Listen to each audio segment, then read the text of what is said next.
Hey, become a licensed practical nurse in only 12 months with TCI, Transitions Career Institute. Here, our mission is to provide a high-quality, accessible vocational training program. The Institute is committed to increase the high nursing workforce by meeting educational needs. So the time is here. The time is now. Sign up today. Call 718-362-9500 or online at tcilpn.com. Financial aid available if you qualify. It's TCI, the Transitions Career Institute. Sign up now.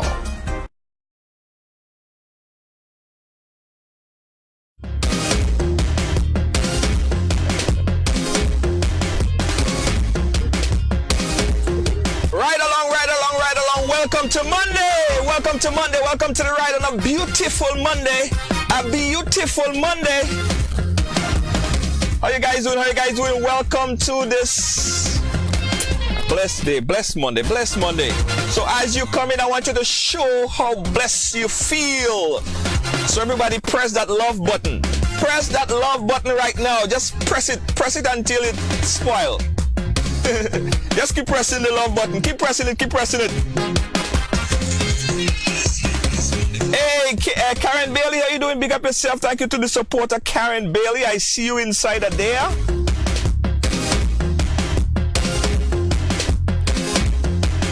I'm sharing the program as well. I'm sharing it as well. See, I'm not just telling you guys to share it. I'm actually sharing it all over my page as well. And for everybody pressing the love button, keep pressing it. Don't stop pressing it. Everybody who pressing the love button, don't stop pressing it. I'm gonna get to everybody just now. Let me go ahead and share it a couple times.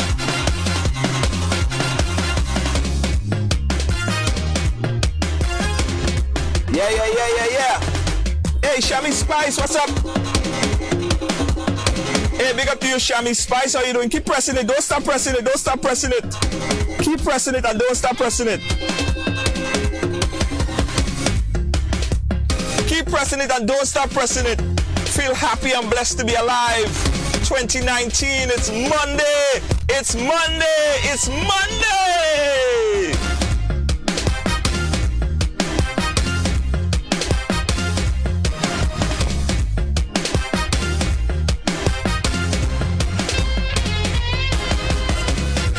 All I realize I'm ecstatic. I'm extremely happy today, right? I'll tell all you why in a second. But I want all you to share with the excitement and love with me by pressing the love. That's how I know that you're happy as well. Keep pressing it. Hey, Candy Reed, how you doing? Big up yourself. I share. Press it love and say I share. Press it love. When you're tired, press it. Say I share. Press it. Don't stop. Hey, big up to top fan Deborah James Roberts. Deborah James Roberts, happy to be alive. Thank you so much. Yes. Keep pressing it until it's spoiled. I tell all you, don't stop. I'm coming to you just now. Who else we have? Rhonda Henry, Monroe, big up yourself. Thank you so much. Keep pressing it. Don't stop pressing it. Good evening to you. I'm Carl Hotstepper Swanee, big up yourself. Hey, and Doris Moraine, big up yourself. Shammy Spice, feeling good. Jackie Alexis, big up yourself. Jackie. Lois JJ, big up yourself. Deanne Fraser, Rhonda. Live Wire, big up yourself. Thank you so much, guys. Listen, I'm feeling so happy today. Right? Although today wasn't like the best day in my life, but it still was, because part of my day today I went to Brooklyn, and it so happened that I parked somewhere I'm not supposed to park, and I got booted, right? So I got booted. I'll show you guys my boot slip. This is my boot slip. I got booted, and see, it's yeah. So that just happened to me in Brooklyn. It's a little while ago. Selena, big up yourself. And so I had to hurry back here. So I had to beg and make sure they hurry up so I could get back to where I usually do the ride to come and bring this program to you. So here I am today. After a booting experience, a long weekend, had a lot to do, had a lot of focusing to do, and I got a lot of rest too, but now I am here, so I feel blessed. Philippa, good evening to you, cuz. Manas, big up yourself. How you doing? How you doing? How you doing? Let me tell all you why I'm also very, very, very happy today, right? So, Lynn, our producer, our world-renowned producer, she was, scrolling around social media today. And Lynn, by the way, is one of the best producers in the world. She really, really is. I'm not just saying that.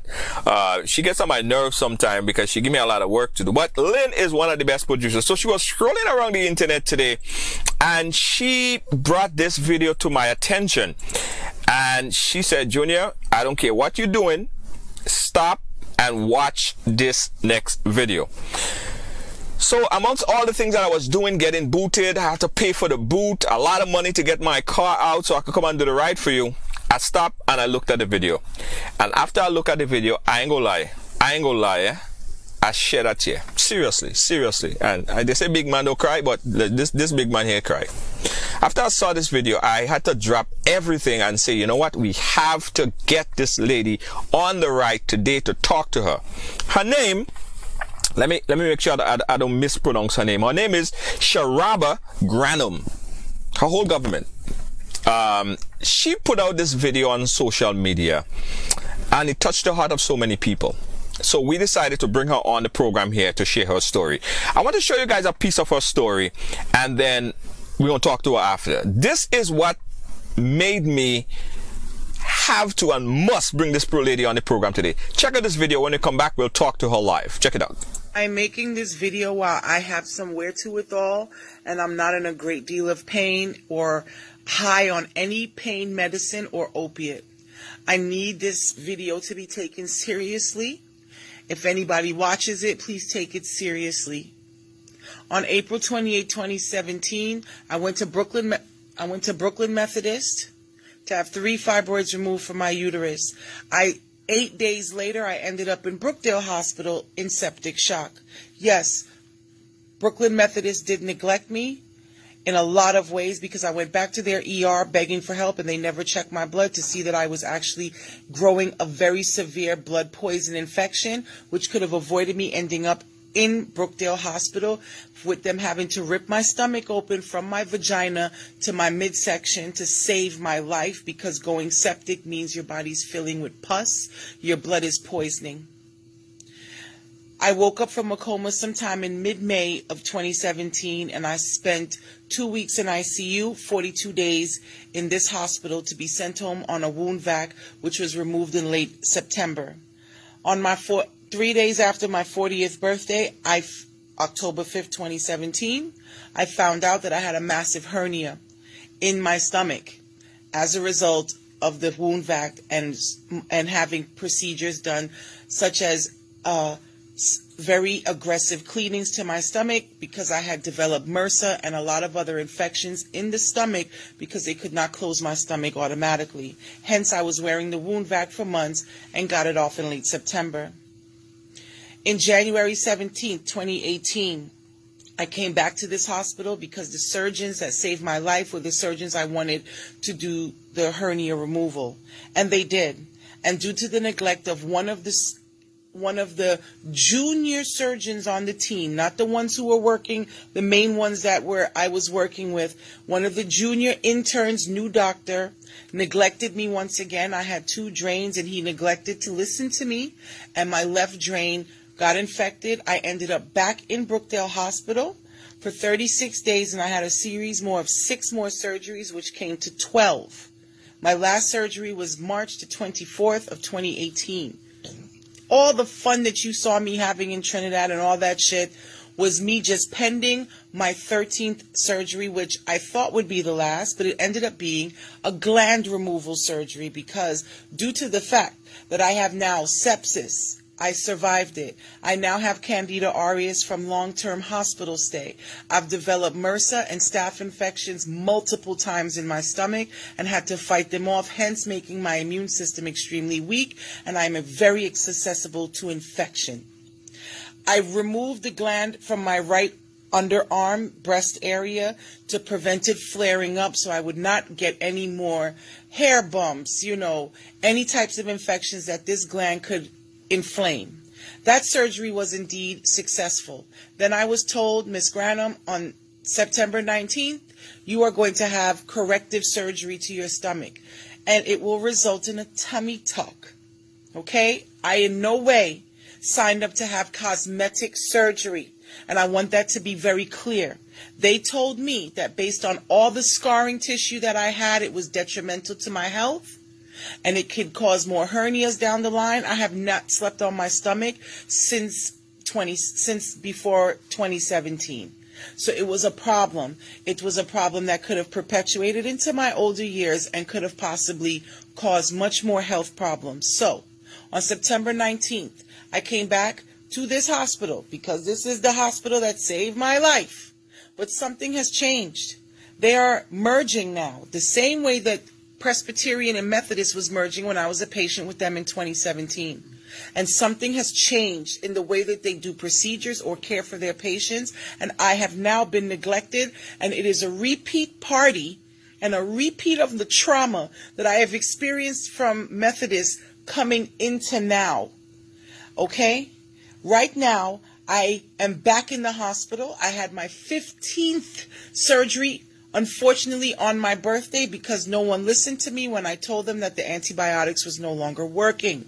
When I told them the antibiotics was no longer working, I was ignored by Dr. Sabri's office, and I was ignored by Dr. Sabri's office for nearly a week by his people who did not order a simple antibiotics for me.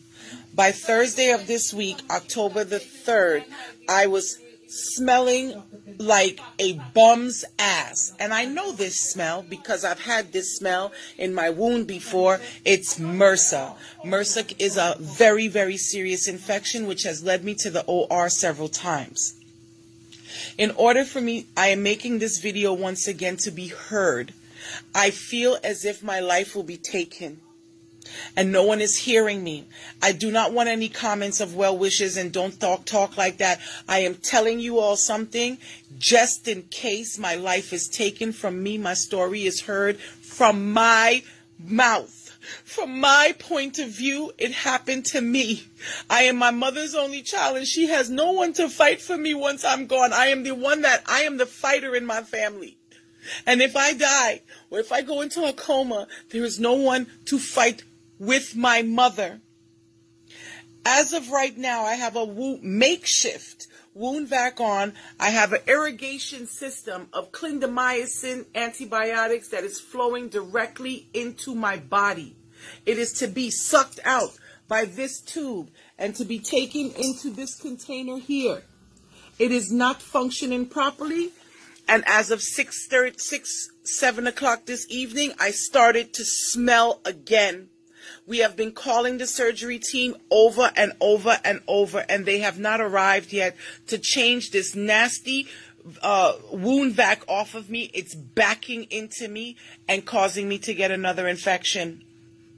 I am making this video again as a plea, not for pity, not for anyone to make comments, not for anyone to feel sorry for me, not for anyone to go run tell my family or my uncle that I made a video and I posted it. I am posting this video live. If my life is taken from me, hear it from my voice. I was neglected, I was not heard, I was ignored, and due to massive infections, something major happened to me. I have a feeling that they're too late now and I'm going to end up back in the OR because I've been here before. Hence why I am making this video and sounding so panicked. If anyone knows an attorney, anywhere in the country, if you hear me, please hear my story, share my story, help me. I am alone and I am fighting by myself and it is only my mother and I here to fight. Please hear me, okay? Please, this is serious. This is not a joke. I am in fear for my life at this point. Brookdale has changed since I was a patient that they saved my life 2 years ago. Brookdale has changed. and it has become neglectful of the patient. I have spoken to the VP of this hospital, patient relations, every kind of manager, supervisor that I can. So I'm pleading with you, anybody out there, please help me. If something happens to me, please help my mom. Please. All right, so we saw that video and we decided to respond, get in touch with Saraba herself. Welcome to Ride Along. How are you doing today? That was hard for me to even hear, but I am doing better than I was that particular night, but I'm still in recovery. Right. Well, first of all, I'm happy that you're doing a lot better. That video brought tears to a lot of people. Even our viewers now, people that's watching it, they can't believe, the pain that you went through. How did this whole thing started? So in 2016, going into 2017, I was turning 40 in 2017, and I decided it was time for me to have a child. Okay. But I was divorced. I was alone. But I was determined, if anyone knows my character, they know if I want something, I want it. So I wanted to be a mom. That was the road I wanted to set down, and I met a great OBGYN who told me I don't need a man, that she worked with a donor clinic and I could do this on my own, and that was the path I wanted to go down. But I understand. I needed... Right, hold on one second. You just move your camera up a little bit. We don't want to cut your face off. We want to see. All right. Better? Up a little bit more. Just give me a little bit more up. All right. There you go. Full screen. There you go. That's much better. Right. So you wanted to have a child. So you went to your OBGYN and you started the process. Right. And she said, like millions of women every day, I just have to remove these fibroids. Not a big deal. I called my family, other females in the family were like, no problems, not a big deal. You'll be out for about 2 weeks. And it was not such this thing like, oh, you're having this big surgery. Okay. So April 28th was a Friday, and I went alone to have this surgery. My mom lives in Trinidad, so I didn't think because of the research I did not think that it required my mom to fly up and this big deal. But a friend of the family said to me, please come by me after. I don't want you in your apartment alone. Right. Okay, fine. So I had the surgery on a Friday. When Monday came, I never saw the surgeon. From the moment I got into the OR, I saw her. She was texting. I never saw her again to date. I mean, never heard from her office, never heard from her to date. Right, and that first surgery was just to remove the fibroids, because that's what's prerequisite to you actually getting whatever implants or whatever you decide to go about. To be able to hold a pregnancy. That was the only thing holding me back were these fibroids. Okay. Very normal thing. So I went in on the Friday, the Monday comes. I'm in Methodist, then transitioning to Presbyterian. And they're telling me they're discharging me. I say, I'm not feeling well. Something's not right. Also, too, I haven't seen my doctor the whole weekend, which is weird. Okay, you have follow-up papers. I literally had to curse people out to stay an extra day from the Monday to the Tuesday because I kept saying, I don't feel right. I can't describe it, but I don't feel well. They kept me another day because I refused to leave, according to their side of it. The Tuesday came. I still didn't feel well, but they sent security to my room and told me, well, we need the bed. I cussed him when he said that because I thought it was so,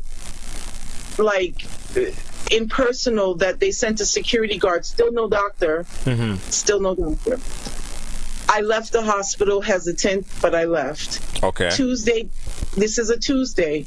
The next day, I'm screaming in pain. I call an ambulance.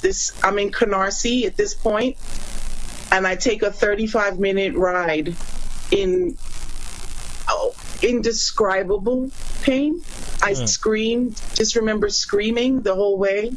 When I got to Presbyterian, they shoved me between two curtains. I was rattling because of the pain, so they couldn't really hold me down to give me, all they could do is give me a shot in my arm. Right. I remember being so high that I went to sleep. I woke up high 2 hours later to discharge papers. Still, nobody called the doctor. Nobody called a doctor.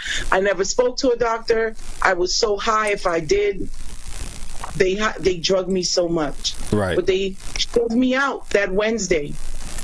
By Saturday, I passed out. My friend's daughter called 911 for me. The next thing I remember is the ambulance doors opening up at Brookdale. The next thing I remember, waking up and my mother's at the foot of my bed. And I'm thinking, how did she get from Trinidad so fast? Because it's Saturday, and maybe it's the next day, maybe it's Sunday. And that's when she told me I had been in a coma for several days, and I just woke up. What? Then I realized I couldn't move.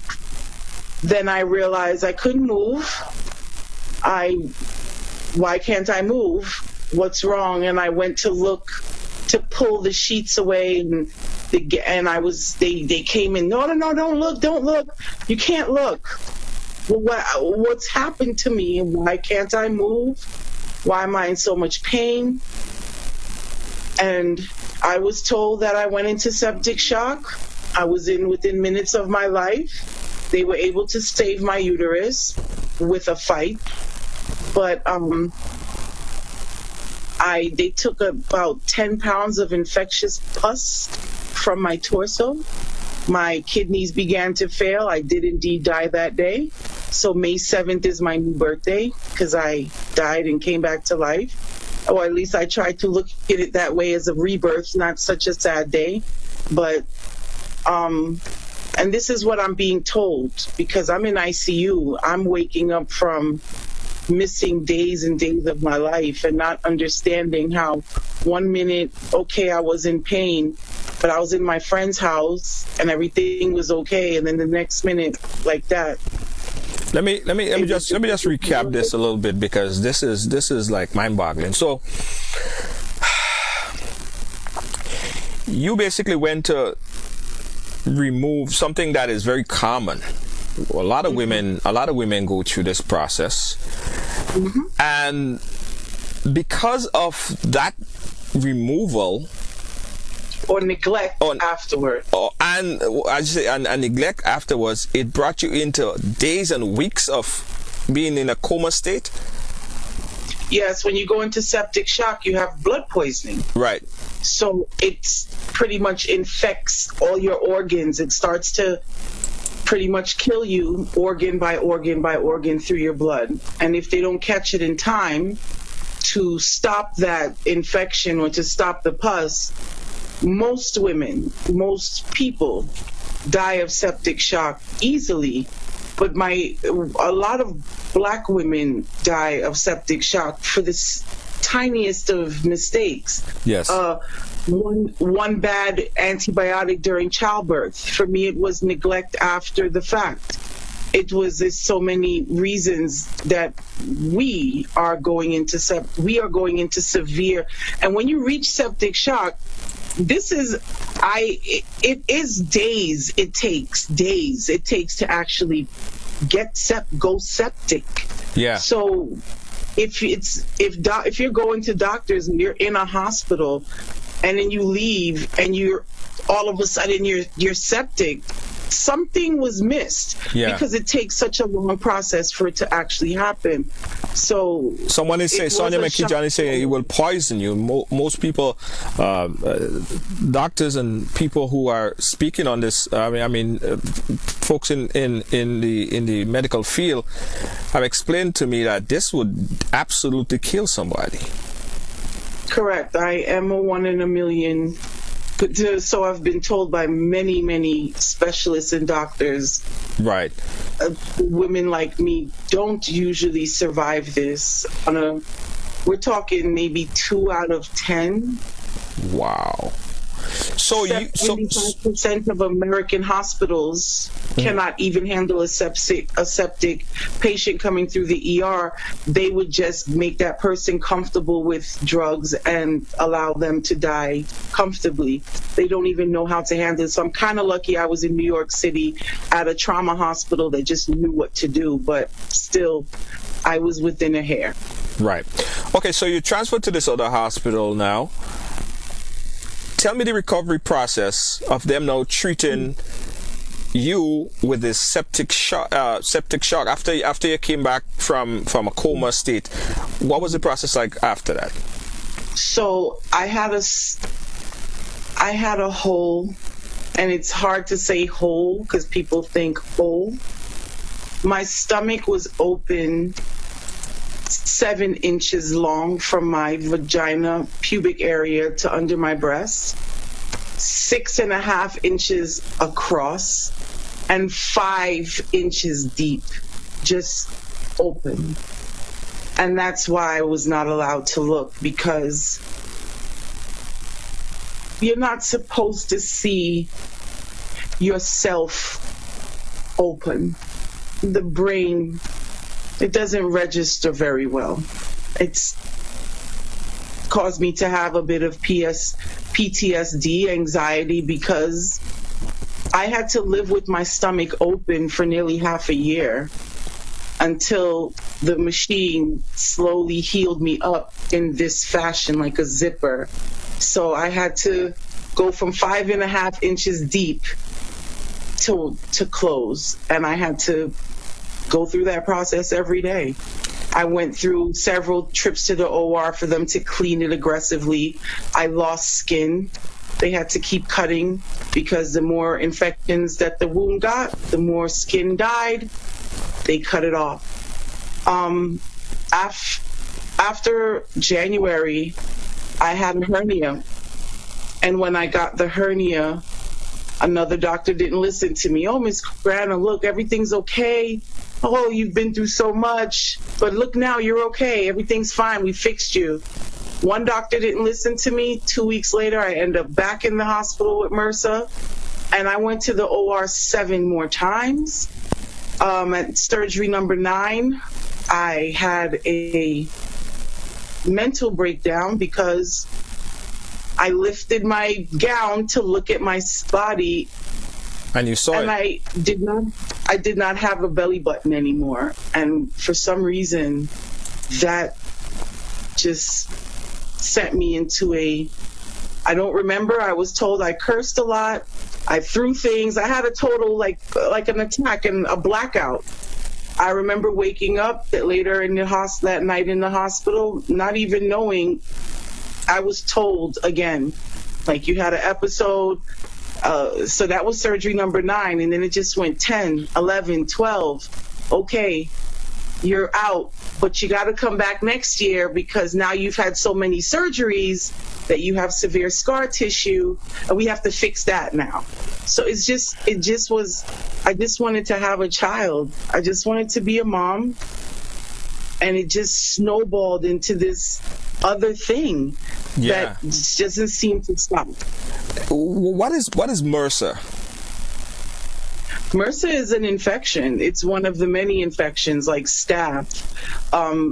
It's, for instance, we've all had a hair bump on our armpit maybe, or in our hairy parts.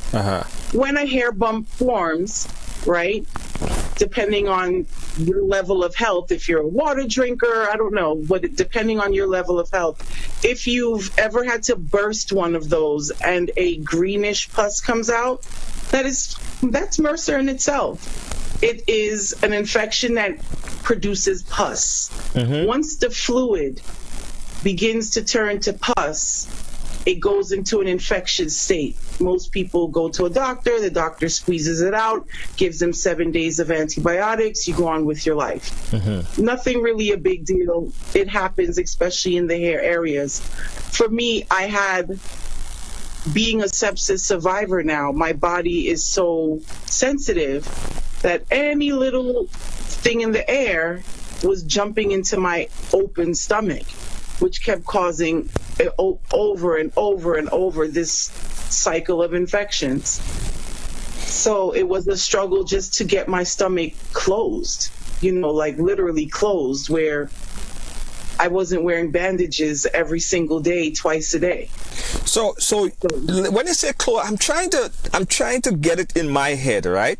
You saying that you're looking at your stomach and your stomach was open? Literally open? Like, and almost the size of like a book. So just open. I used to say I look like a gunshot victim. A lot of nurses that came to the home for me would ask me, I'm so sorry, did you get shot? Because it looked as if someone shot me in my stomach and they didn't sew me up. I had to heal like a zipper from inward, downward, right, to the surface. That's what took so long. And then the thing is, as soon as I got a little infection, say I'm like, 3/4 way healing, right, I get an infection, they don't catch it in time, they rip my stomach open again. They cut more skin off. It was just this grafting and grafting over and over until the 12th surgery, and then telling me, oh, well, in 2019, you're going to have corrective surgery. And they kept saying, we're going to fix everything. We'll even try to make you a belly button. But it'll be the last surgery. Mm-hmm. And something told me it wasn't going to be the last, because when you're screaming, whether you're speaking softly or literally screaming in a hospital, as a Black person, as a Black woman, I absolutely felt ignored. I saw and heard comments of nurses and doctors passing by me like, oh, she's going to scream until she gets her drugs. Meanwhile, I literally am festering an infection in my stomach and nobody's paying me attention.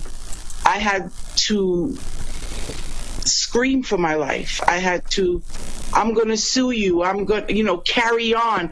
I am 6'1" and 200 plus pounds, but I'm weak and fragile. And the only thing I have is this voice to scream and holler and a little bit of strength in my arms.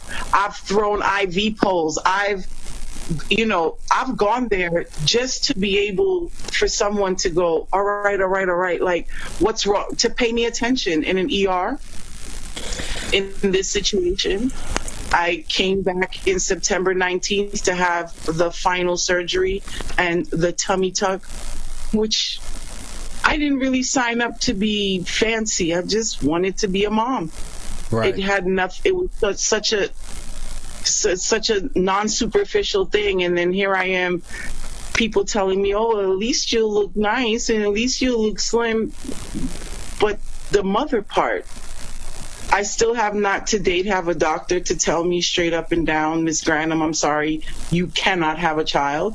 Right. They refuse to, in a way. No one's really, they're scared to tell me. So that's another struggle. Getting sick, your life gets sick. Yeah. So there's outside stress, there's bills, there's this. I have to pay sometimes for my own gauze to do my own dressing. Pardon me, but I'm very frustrated and confused at the same time, trying to understand. You had to go through all of this psychologically. I just could imagine how it feels. First of all, to look down and see your stomach is just wide open, and then you don't have a belly button. It changed your anatomy. You're thinking about how the hell did I get here? I was just trying to have a kid. I know you in this situation. You went to a coma. You had septic shock. You had all of this stuff. Then you figured the only way people to hear you was to scream out via social media. Tell us up to the point you started to put out these videos. So I had this so-called last surgery on September the 19th. And once again, I was having problems with the drains. When you have certain surgeries where you don't bleed outward, they put drains inside of you to collect that fluid, and you're kind of dry on the surface. Mm-hmm. Those drains have to be working well, have to be on point. I was told the moment I get adverse reaction to my antibiotics to call into the office, call the hospital. I'm making this video while I have somewhere to remove my situation. Uh-huh. I called in after I got an adverse reaction. I said, I don't feel right not being on antibiotics. A day went by. The second day went by. And I ended up in an ambulance again, screaming all the way now again. It was like a sick repeat. I go back to the hospital. I scream and scream and scream and scream and scream for 4.5 hours to then find out, sorry, Miss Grantham, you have a slight infection once again. We're going to admit you. They admitted me again for a few days, put me on an IV, shoved me out. I thought I was okay. Now the end of September is approaching. My birthday's October 5th. The morning of October 3rd, I woke up like a snap. Like I was sleeping and I went and I said to my mom, we're going to go to the hospital. She said, why? I said, I can smell myself. Mm-hmm. She said, I think it's in your head. And I'm like, I know. And if we go now, I can catch it. And sure enough, we went to the hospital that night. I was in full MRSA again. October 4th, I was admitted, and I went into surgery on my birthday this year. Again. Because explain that smell. You said that smell. You explained that smell. You said like a bum's ass. That's what you said in the video there. So because I'm smelling the inside of my body. As humans, that's not something we often are privy to. Right. Maybe people in the medical field, because they have to smell certain smells, they might understand what I'm talking about. Yeah. But when it's you, when you have to smell the inside of your own body, it bothers you. It changes you. It really does. It makes you a little crazy because you can't stop it. There's nothing to mask it. There's nothing to cover it. It's just to hold my breath. Yeah. It's hard to sleep. It's hard to eat. It's because you shouldn't have to smell the inside of you. You shouldn't have to see or smell your insides. That's just not a common thing. Understand. I partially understand. I did a show one time inside of a funeral home, and they showed me the whole process, and they opened this corpse that was there, and I got a chance to smell it, and I literally threw up. It wasn't a pleasant smell. That's unfortunately my daily aromas. It's myself. So it's current. Yes, I am out the hospital as of last Tuesday, but I am still open wounded, not as big as before, thank God. It's a small area, but does it really matter? There is an opening in my midsection, once again, that I have to change twice a day, be reminded of for the next, I don't know how many weeks. And then it's on to the next thing because unfortunately, because I had to have another emergency surgery on my birthday, they're talking about corrective things because I have misplaced skin in certain areas. I call it the Frankenstein look. It's like I'm just cut up all over, and they want to come again and fix it. I don't know psychologically if I can actually do it. I think I'm good. If I could live with what I have, I'm going to live with what I have, and I'm going to show it to the world. It's ugly. It's not pretty. is I don't look at my own body to bathe. I come in my bathroom, I open the mirror against the wall. I can't look at myself. I can wash myself, but I cannot look because day to day it's very hard. Because I got this out of it. I didn't get a child. I didn't produce something more. And then I got a snap one day that said, you can produce something more. Open your big mouth. Open your big mouth and shout the way you shout in pain. Shout it online. I'm not embarrassed. I'm not ashamed to show the ugly, the sad, the depression that comes with this, because I know that there's other women who were ignored like me, and they're not alive. And I just feel like screaming all the time now. Today wasn't an easy day for me. I am in discomfort and pain. But I combed my hair because I needed to do this show with you so that someone somewhere can hear, and it might be their daughter, their niece, their mother. I'm not saying don't have surgery. I'm not saying don't take care of your fibroids or your reproductive health. What I'm saying is when you are ignored or you feel ignored in a healthcare situation, please, please scream. There's a woman in Florida that they call the police on her because she refused to leave the ER because she kept saying, I know you're discharging me, but I still don't feel right. They call the police on her. She doesn't have a voice anymore to scream.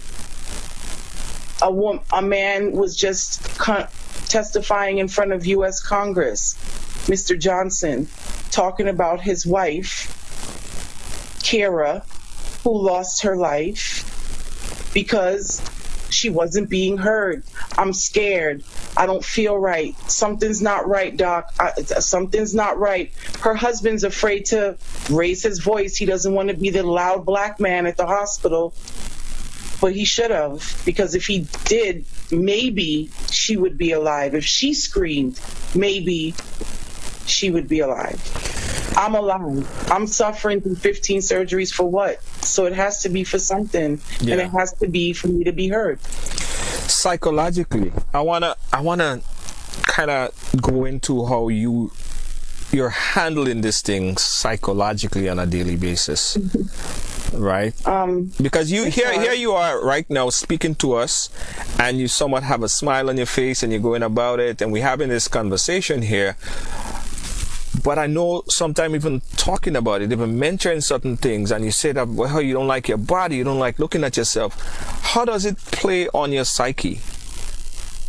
Well, I had to seek out counseling, which is also hard because they mostly throw drugs at you. You don't get to, insurances don't cover talk therapy so much. But what it's like is, so I wake up if I get sleep, and for a split moment you say, okay, thank you God, I got another day.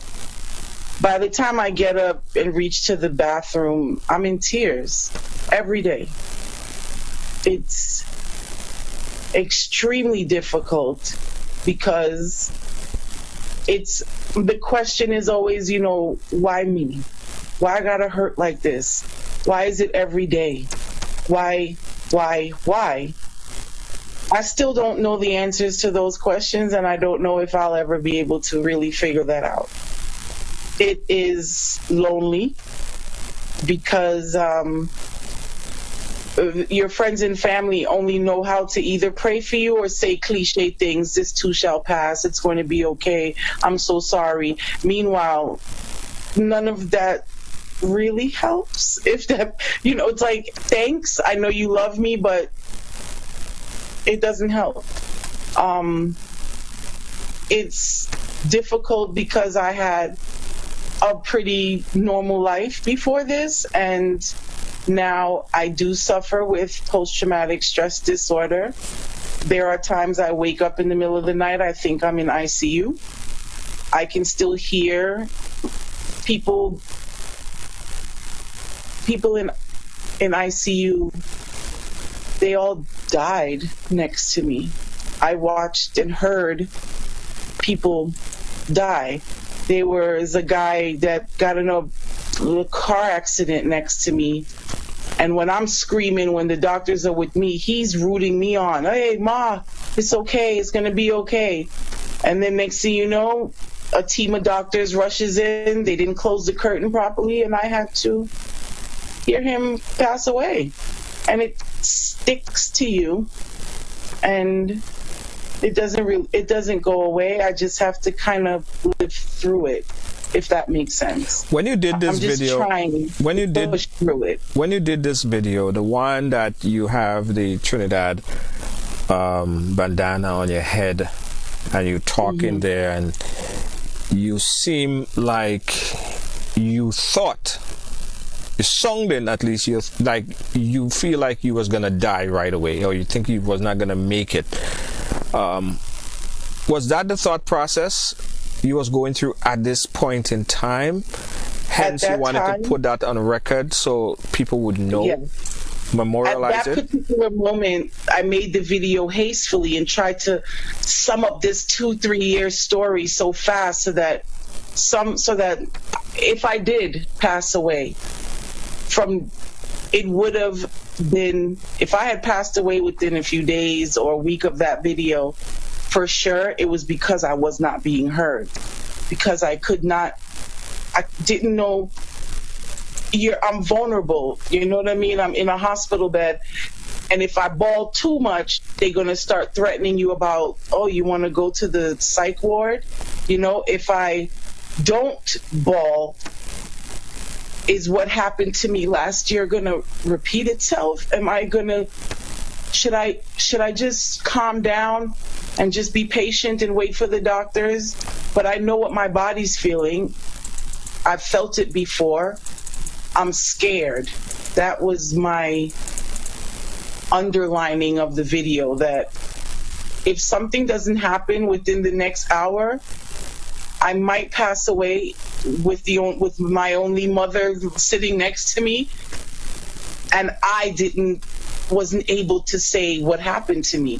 So I felt hasteful in that moment. I felt like they're not listening to me again. Here we go. And this time, if someone doesn't listen to me, I'm not strong enough to make what I made last year physically.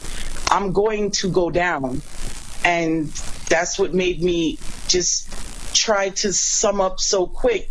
Hey, somebody out there hear me. This is not a joke. This is not for pity. This is not, oh, here she goes again. You know, I've been in the hospital since 2017 trying to make videos and pleas and put out my feelings about what I'm going through.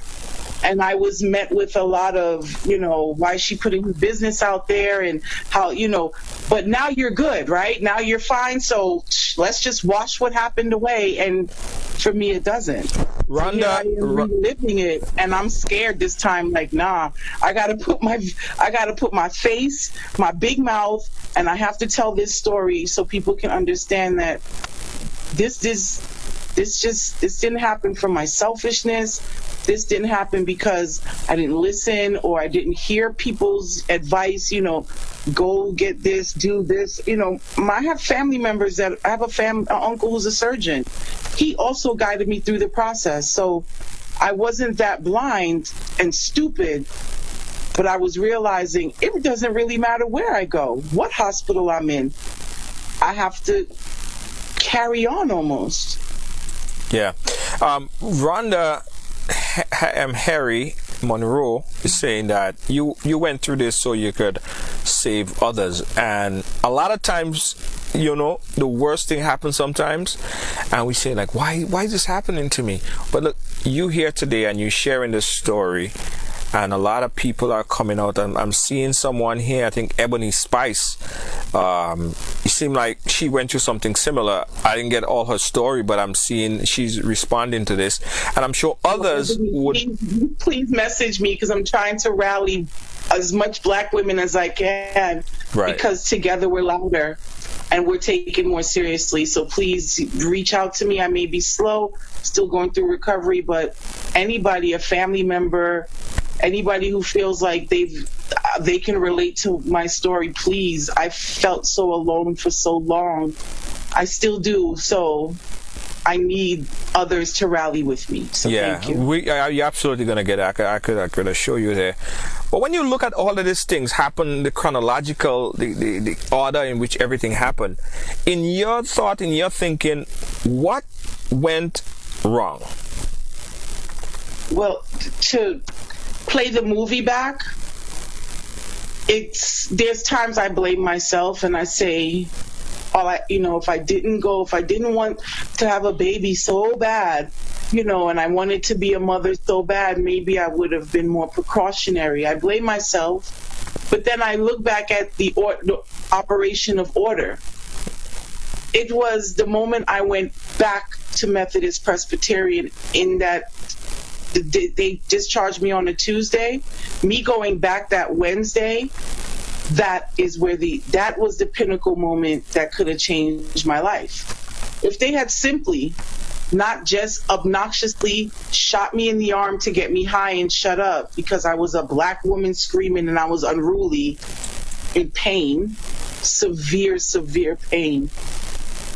They never once took a vial of my blood. They never checked it. They never tested it. They never called the surgeon. They never readmitted me out of fear. Like, wait, we just discharged this lady and she's back here screaming. For legal purposes, at least keep me. But their biggest mistake was not checking my blood. If they had simply checked my blood, they would have seen that my white cell count was so high that, yes, in a few days I would have gone septic. They could have prevented that with a simple blood test. So my fate was changed because someone either didn't want to bother with the loud black girl who was cussing and screaming out of pain, but and they just, shot me with morphine, let me sleep, wake up, get her out. So that was the mistake. That was the pinnacle moment. When I look at the history, when I share it with my uncle who's a surgeon, I've tried to retain some attorneys, and unfortunately Presbyterian Methodist is quite connected, so it's been tough to find legal representation that will take me on a contingency basis. Right. But that was the moment that changed everything for me. Wow. Simple blood test. Simple blood test. I'm happy, as I said, when I saw you earlier and I called you and I said, wow, you look great. I'm happy that you are, you're up and you look revived, but you're still going through a lot. It is far from over for you. You still have a big opening in your stomach and you're still recovering, dealing with this every day, the smell and just not liking your body anymore. And at the same time, you still haven't gotten a conclusion to having a child. Correct. I don't know definitively if, like I said, no doctor to date has been able to say, Ms. Granum, we're sorry you're not able to have a child. I've been told I have a healthy uterus, but, I also have an unhealthy life now. There's not much romance when you're sick, so trying to think about that is difficult. Yeah. And it's very easy for others to say, well, just think, what about adoption? Because that's comfortable for them. Being a human woman, that is just something most of us desire. I will never, or most likely will never feel that sensation, that, what it's like to be pregnant, and that's not fair. By any means, I don't care. I just turned 42 years old on October the 5th, and many people say, oh, you look young. Halle Berry had a baby at 40. You'll be okay. They were rich and healthy. Unfortunately, I'm not. So that's another psychological and emotional branch that grows on this tree. It's when you get sick, it's not just the one thing. Oh, her body got healed. She's out the hospital. A-okay. I am giving you the best of myself right now because it's important to me. It's also a distraction from my pain. Yes. My physical pain. being able to speak about it isn't easy by any means. It may seem so because I come across as a good communicator, and that's because I had a good career in communications prior to this as well. So this is speaking was always comfortable for me, but it was never so personal. Yeah. Well, listen, I'm happy that you answered the call, because I think by sharing your story here on the ride, more people will be helped. As also, I think that you might connect with people who may be able to help you through your process. We're pretty much well connected in terms of people getting this in inboxes of people who needs to hear this story, and we wish and really hope that recovery could come to you quickly and you'll be at 100%. I just want to tell you, you look very well. You look very healthy. You're doing very well. You speak. Guys, I spruced up a little bit. Yeah.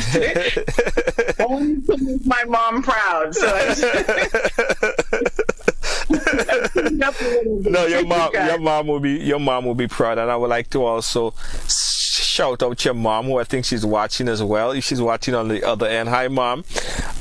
Great. My mom is my savior. She takes care of me. She's been with me ever since I woke up from a coma, and I'm an only child, so it's kind of natural, but we do have a very unique bond. She's done things that she's never done in her life before, like change my wound dressings, which we have to do once I finish this call, but she's been the only steady and good thing. And sometimes we yell at each other, sometimes it's not all pretty, but big up to my mom. Big up to your mom. Big up to your mom. She'll be there forever. So there's a lot of stories that have to be told here, you know.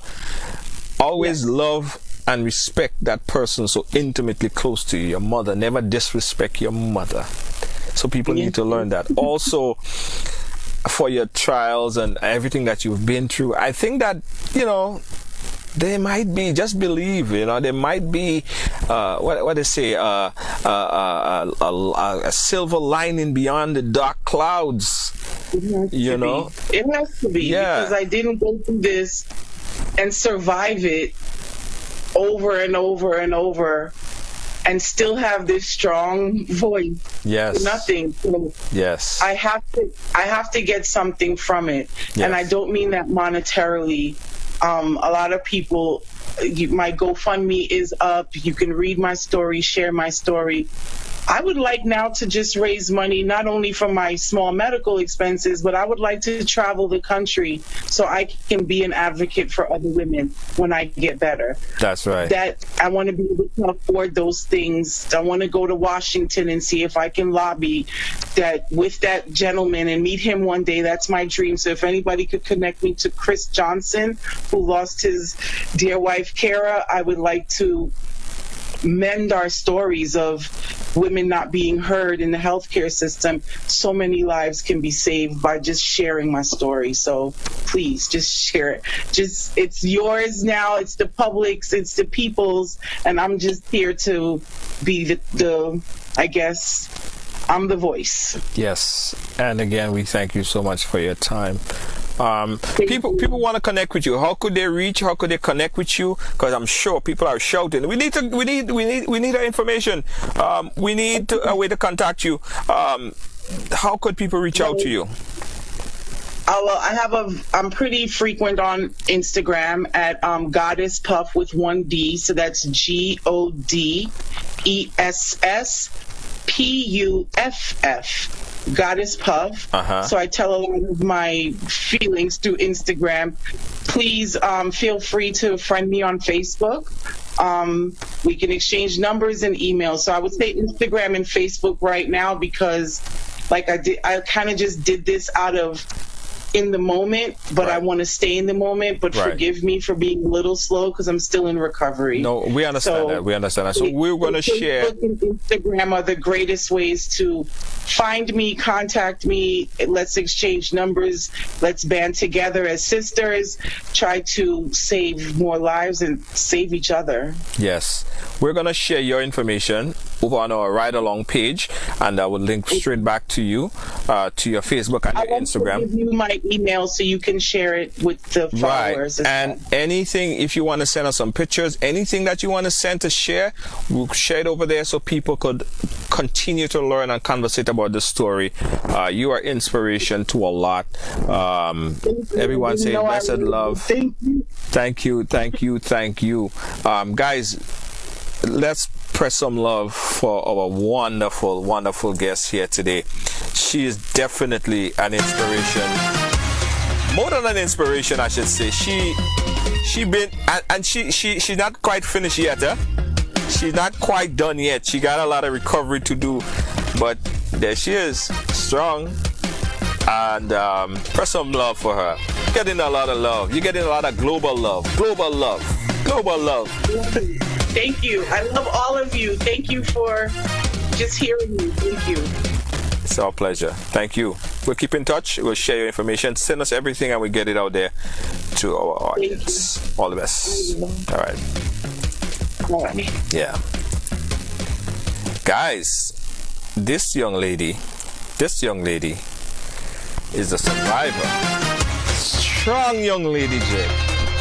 You know when I called her today, after Lynn shared the information with us and with me, and I said, okay, let's contact her. She said, Junior, I'm not feeling like I want to do it today, but just because of you and just because it's necessary to get my story out, I'm gonna do it today. I said, you sure? She had to get she had to medicate herself in order to come and share her story today, but I'm happy that she did, because the emails already started pouring. People that went through something similar are starting to share their stories, and they're not feeling alone. Guys, this is what happened when you share your story here on the Ride. This is what happened here when you share your story and you support Ride Along. We get your information out there. Thank you, Deborah James, Rhonda, cyber hugs from Lydia James, Joan Duncan, Andover, Camille, everybody, Doris, Maureen, Charles, thank you so much. Guys, as we said earlier, right, and we continue to say that if you have a story to tell, if you have a story to share, we want you to get on the ride and share your story. You would help a lot of people. You would help save a lot of people. All right. So inbox us or contact LL Joyce or Winsome or Deanne Fraser, any one of our Ride Along team members right here, and get your story. Also join the Ride Along support group. Send a request over there and join the Ride Along support group. We have a lot of people there who would connect you with other people who could lend support. Also, we have a depression Ride Along depression page group as well. We want you to join that for people that go into a certain level of depression. We have folks in there, Maki and other people there that could help you during your time of depression. Deanne Fraser does a great job in managing the Ride Along support group over there. So go ahead and send a request to the Ride Along support group. If you have a business and you want to sponsor and be a part of the ride, so ensure that we could continue to do this ride every single day, please support us. We appreciate it every time. Thank you, guys. Don't forget, tomorrow we have a very important ride. We're talking about the Grenada Revolution and the atrocities that some of the natives went through in prison, and what they consider prison camps in Grenada. Got a lengthy story tomorrow. We want you guys to come in early because we're going to start it early and probably go extended because we have Dennis Charles and a few other who's going to join us right here on the ride. That is tomorrow starting at 6 p.m. sharp. Share the program, guys. On behalf of everyone here, all of our sponsors, we say thank you and good night. Gotta big up Smart Shipping HD. Yeah, Smart Shipping HD. Smart Shipping HD, shipping to Grenada and the Caribbean. Smart Shipping HD, guys, they're convenient, great customer service, and they're always there to assist. We're going to paste the information there to connect with Smart Shipping HD, and for all the sponsors and the people who make sure that Ride Along is aired on a daily basis. Thank you so much. Thank you so much. Thank you so much. Also got to thank Instaprint. Instaprint t-shirt printing and more. You can call them at 856-258-0598 at Instaprint. If you're looking for t-shirt printing and more, the name that you got to call is Instaprint. Yeah, Instaprint. 856-258-0598.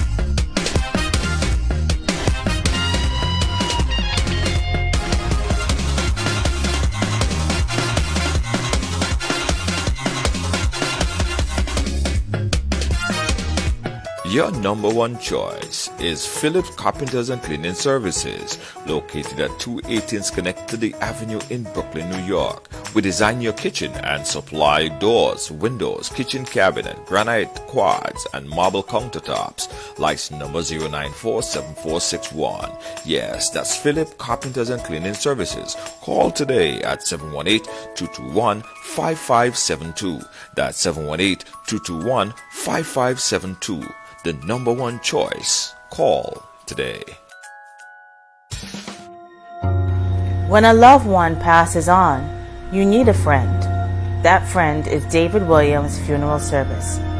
They are conveniently located at 108-20 Sutphin Boulevard in Jamaica, New York. Call us at 718-291-3823. David Williams Funeral Home, serving the community since 1991. With heart attack, stroke, and drug overdose on the rise, we all need to become more proactive about saving the lives of people we love. Statistics show that you are most likely to witness any one of these life-threatening events when spending quality time with friends and family. Don't put yourself at risk for being the person that failed everyone. Learn CPR today. Visit allpro.com or call 516-387-4246. When only the best will do, call Allpro. We come to your home or business for the personalized learning experience.